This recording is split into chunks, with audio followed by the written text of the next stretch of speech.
5월 마지막 주 주간 뉴스 일정입니다. 지난주 뉴욕 증시는 부진한 흐름을 이어갔습니다. 슈퍼위크 이후에 이어진 연준 인사들의 매파적인 발언과 파월 연준 의장이 상원, 하원 의회에서 밝힌 매파적인 입장은 아니었지만 그래도 올해 금리 인상을 할 수 있다. 이러한 좀 모호한 발언들이 투자자들의 경계 심리를 자극했고 특히 최근에 이 빅테크 업종들에 대한 매도 리포트들이 좀 굉장히 많이 나오고 있죠. 테슬라를 포함해서 특히 마이크로소프트, 엔비디아, 구글 최근에 국내 반도체 업종들을 끌어올린 이 빅테크 기업들에 대한 약간 의문점 그 의문점 같은 경우에는 이 생성형 AI 시장이 과연 예전에 애플이라든가 테슬라처럼 시장을 주도하고 우리가 흔히 말하는 퀀텀 점프가 될 수 있을 것이냐 산업을 바꿀 수 있을 것이냐에 대해서는 좀 회의적이다. 특히 이 생성 AI에 대해서 어떻게 비즈니스 모델을 만들 것이냐 이 BM에 대해서 계속적으로 이런 리포터들이 의구심을 마련했습니다. 특히 마이크로소프트, 엔비디아, 구글 여기에 대해서는 생성 AI 최대 수혜주긴 하지만은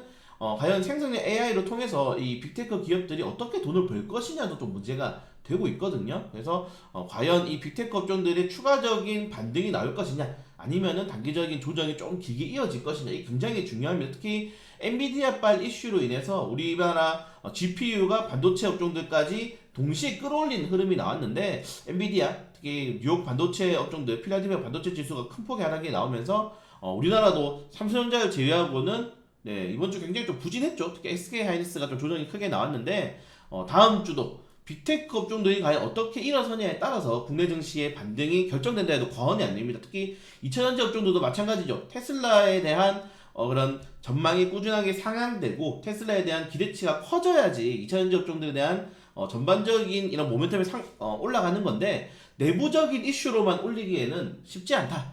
네, 그래서 국내 증시 특히 이 대형주들 같은 경우에는 이 빅테크 업종들의 방향성을 따라가기 때문에 다음 주도 그렇게 좀 쉽지 않은 흐름을 이어갈 가능성이 매우 높다. 이 정도까지 보시면 될 것 같습니다. 그래서 금리가 과연 좀 어떤 식으로 진행될지도 굉장히 중요하다.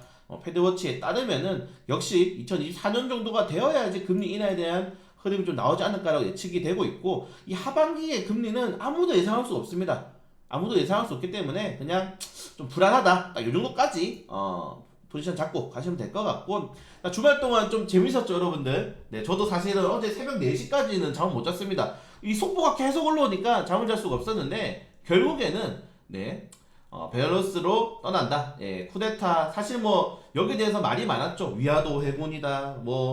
역사적인 쿠데타가 될 수 있다. 아니면은 바그너 그룹이란 나라가 이제 만들어질 수도 있다. 아니면 우크라이나 전쟁이 끝날 수도 있다. 그렇게 하면서 막 재건주도 저도 찾아보고요. 그리고 만약에 이 쿠데타가 조금 더 확장이 되어서 푸틴이 좀 뒤로 몰린다면은 궁지로 몰린다면은 지금 벨라루스가 핵을 옮긴 이유도 그런 거죠. 네, 벨라루스에서 전술핵이라든가 이런 것들 이슈가 나올 수 있다라고 말씀드렸는데 저는 조금 다른 시각으로 보시면 될 것 같습니다. 여러분들 여기 이 프리고진 아시겠지만은 이 푸틴의 개라고 이제 많이 불리죠. 근데 지금 이 바그너 그룹이 여러분들 엄청난 전쟁 범죄 그룹 범죄 집단입니다. 네, 그러니까 우리가 흔히 말해서 무협지 같은데 보면 이제 음지에서 활동하는 그룹 있지 않습니까? 약간 그런 정도 수준이에요. 안 좋은 일은 다 하는. 그냥 전쟁이 종료돼도 얘들은 국제사회에서 매장당할 수밖에 없습니다. 네, 그렇기 때문에 예전에 이 프리고진 같은 경우에는 핵 쏴야 된다고 얘기했어요. 핵을 쏴야 된다. 그래서 핵을 빨리 안 쏘니까 계속적으로 지금 피해가 커지고 있다라고 얘기했기 때문에 제가 오히려 이게 잘못되면은 전술핵 이슈가 다시 한번 나올 수 있지 않을까라고 좀 생각을 했는데 일단 다행스럽게 유야무야 넘어갔고 우크라이나 재건 이슈가 다시 한번 더 과연 이걸로 인해서 러시아 전력이 약해졌다. 그리고 러시아에서 이렇게 쿠데타라든가 아니면은 푸틴의 이런 리더십이 흔들린다는 거는 재건 이슈 그러니까 전쟁이 종료될 가능성도 커지지 않을까라고 해서 이게 올라갈 수 있지만은 그걸 반대로 러시아가 이번에 푸틴이 느낀 게 있잖아요. 그러니까 실패한 쿠데타는 더 강하게 만들 수밖에 없기 때문에 푸틴에 대한 그래서 밀 관련된 지금 곡물 관련 테마 여러분 곡물 관련 이슈가 많이 오르고 있거든요. 밀, 옥수수, 대두 가격이 많이 오르고 있습니다. 러시아 전쟁뿐만 아니라 지금 폭염이 엄청나게 전 세계적으로 지금 강타하고 있기 때문에 밀 가격이 엄청나게 오르고 있어요. 밀 선물도 지금 계속적으로 급등하고 있죠. 그래서 우크라 재건이냐 아니면은 밀 가격이 오르면서 다시 한 번 더 곡물 관련 테마가 움직일 것이냐 저는 약간 후자로 보고 있습니다. 네, 재건 같은 경우 그 전쟁 종료 같은 경우에는 계속 말씀드리지만은 이게 미국의 키를 가지고 있지 우크라이나가 뭐 종료하고 싶다 해서 할 수 있는 게 아닙니다.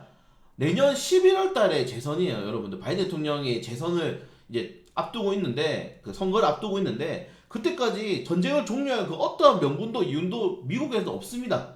전쟁 종료하면 할수록 미국한테 손해죠. 여기에 돈이 또 엄청나게 들어가니까. 그래서 지금처럼 찌끔찌끔 지원해주고 예전에 썼던 무기들 지원해주고 전쟁 무기 소모하면서 러시아를 악의 축으로 만들고 내부적으로 이 외부적인 하나의 적을 만들어서 공고하게 하고 이런 식으로 하는 게 사실 정치인들 입장에서는 가장 편하다는 거죠. 그거를 이미 이런 지표들이 말해주고 있고, 그리고 지금 우크라이나 재건에 대해서 지금 이 유럽연합을 포함한, 제가 최근에 영국 금리라든가 독일도 올해 마이너스 성장률 기록하잖아요.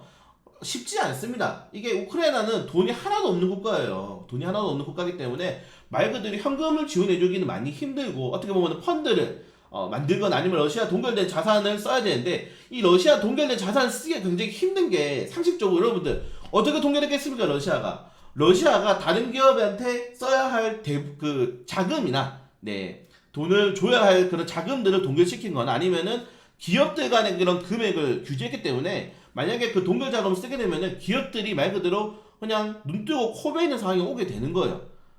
그래서 그런 거 함부로 쓸 수가 없는 겁니다. 유럽연합에서도 그런 거 가지고 계속 쓰면 안 된다고 하는 게, 자기 나라 기업들이 엮여있는 기업들이 많기 때문이에요.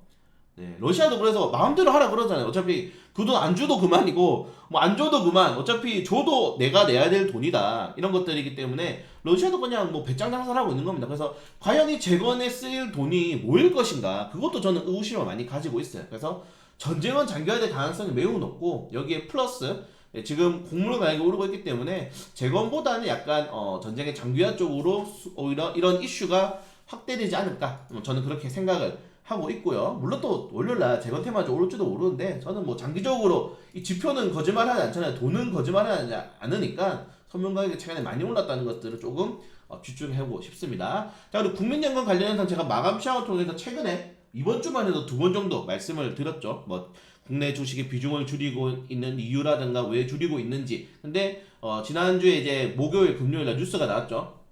2027년도에 급여 지출이 보험료 수입을 넘는다. 이게 저출산 고령화 영향. 그러니까 더 이상 이제 가입자가 없고 돈을 타가는 사람만 많기 때문에 그래 될 수밖에 없는데, 국민연금은 뜯어고치지 않습니다. 왜냐면은 한번 손댔다가는 그걸 제시한 정치인은 무조건 다음 총선이라든가 대통령 하기는 글렀다라고 보시면 돼요. 그래서 이거는 아무도 손을 대지 못하고 그냥 이제 기차가 가는 거죠. 이렇게 기차가 가는데 낭떠러지야. 근데 아무도 이 노선을 바꿀 수가 없습니다. 그 사람은 죽거든요. 그래서 결국에는 다 같이 이제 공멸을 하는 상황이 올 가능성이 58,000%다 라고 보시면 될 것 같고, 이거는 뭐 누굴 욕할 게 아닙니다. 그걸 할 수 있을 만한 강단 있는 사람이 우리나라에 없다는 게 좀 슬플 뿐이다, 이렇게만 생각하시면 될 것 같고요. 그래서 국민투자 이제 뭐 여기 보시면은 여기 운용 성향이 다 볼 수 있어요. 우리가 봐야 될 거는 뭘 봐야 됩니까? 국민연금이 어떤 주식을 가지고 있느냐. 왜냐면은 생각해보세요. 상식적으로 만약에 여러분들이 돈을 내야 되는데 이게 보험료 수입이 넘어요. 그럼 뭘 해야 됩니까? 주식을 팔아서 돈을 줘야죠. 지금 여기 들어가 있는 주식을 팔아서 돈을 줘야 될 거 아닙니까? 이 국민연금에서 이 돈을 메꾸기 위해서. 다만 전제적으로 수익이 나면 상관이 없어요.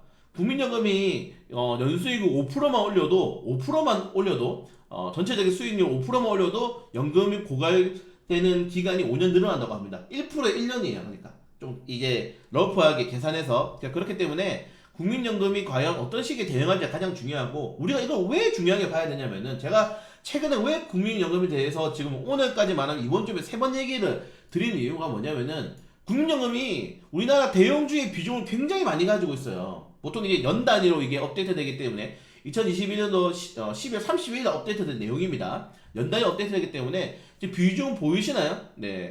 국내 주식의 이 지분율이 어마어마하게 대형주, 그냥 다 5% 이상이라 보시면 돼요. 대형주는 국민연금이. 근데 만약에 여기 있는 주식들을 팔아야 되는 상황이 오게 된다, 재앙입니다. 재앙.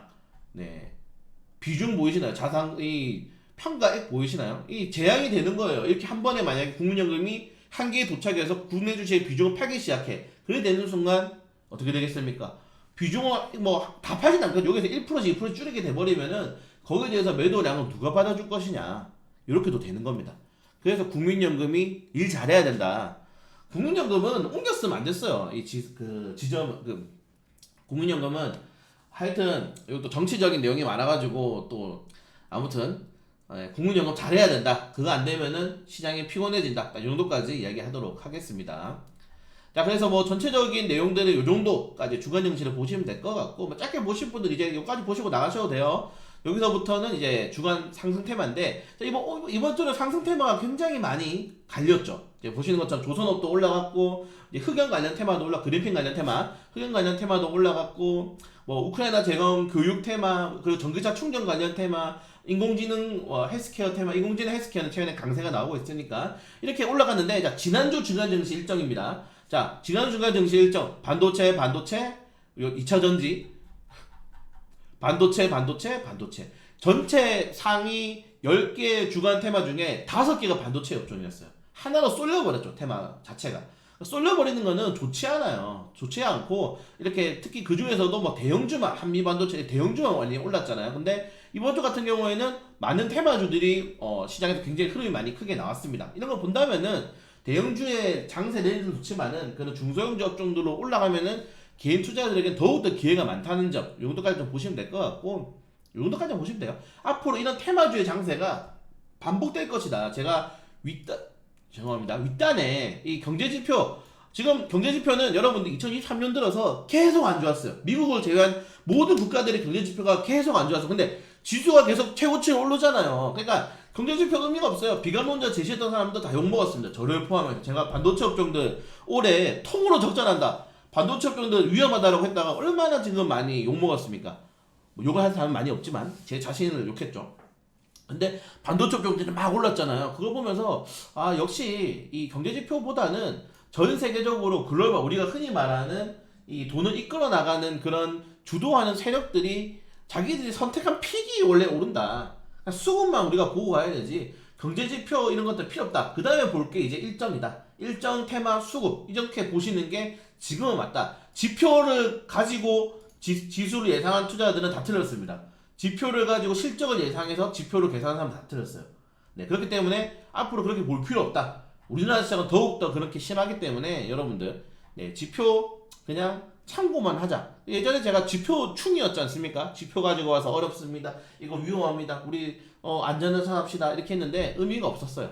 네, 약간 저도 변했다. 이 정도까지 좀 말씀을 드리고 싶고, 자, 주간 상승 종목들, 뭐 해운주 많이 상승했고, 흑연 관련 테마주가 오르면서 이차전지 소재 업종들, 자, 소재 관련해서는 좀 많이 다시 한번 언급을 드렸죠. 유럽연합과 우리나라의, 유럽연합은 소재 수입률이 78%, 우리나라는 90%가 넘습니다. 그래서 과연 중국에 대한 비중을 줄이고 어떻게 소재를 많이 올려야 될까라고 했을 때, 그때 떠오른 테마가 뭡니까? 상사 테마, 상사 테마들, 이런 원자재를 수입하는 이런 상사 테마들이 많이 올랐다. 오렌 버핏도 일부러 상사 투자, 모든 게 연관되는 거예요, 여러분들. 그렇기 때문에 관련된 테마주들이 이렇게 상당 그 흐름이 좋게 나오고 있다는 점, 이 정도까지 좀 상식적으로 생각하시면 될 것 같고, 자, 그걸 제외하고는 뭐 개별적으로 많이 이렇게 올랐잖아요. 이런 것들이 시장에서는 나쁘지 않다는 점, 이 정도까지만 보시면 될 것 같습니다. 그리고 제가 지난주에 분명히 지난주 주간 증시 때 교육 관련 테마 간다고 말씀드렸고, 자, 그러면은 이제 또 말씀드릴 수 있죠.